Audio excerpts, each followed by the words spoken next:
Moving forward with the story time, that was like I was like very young, and then I came back to Argentina, and I applied to actually this work and holiday visa in Sweden. And yeah, since while I was waiting for the paperwork, this Chinese company contacted me through LinkedIn. This was like after COVID. It was like 2021, I think. Yeah, I think it was 2021. And so it was like a tech company. It was like my dream to work in a tech company. But before COVID, I was working in fashion. And before COVID, it was very hard to change niches. You know, when you start in a niche and you have experience in that, it was really hard to move to another type of like niche sort of like company. And so this company contacted me, and I remember I went through this hell of a process of like recruiting. I had like maybe 5. I don't know why a guy is like walking backwards to me. So strange.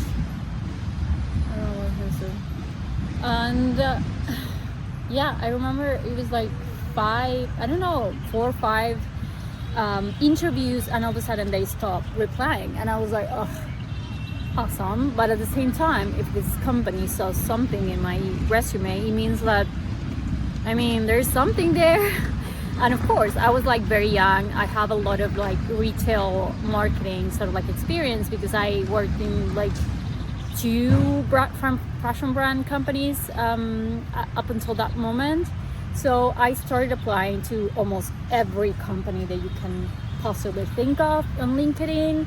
And one of those companies was like the company that I actually ended up like working with, that it was an aerospace company.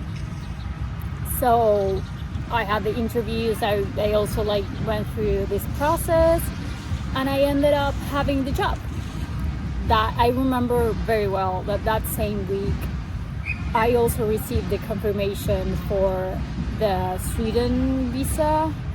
But you know, COVID was still over there, and I was like, I don't want to get myself stuck in yet another country and not being able to come back to my home and all of that. And you know, the pay in this company was really good, and I was like, why not doing a master's? And for me, this is all about, okay, this is my take to understand if I want to be playing the corporate game.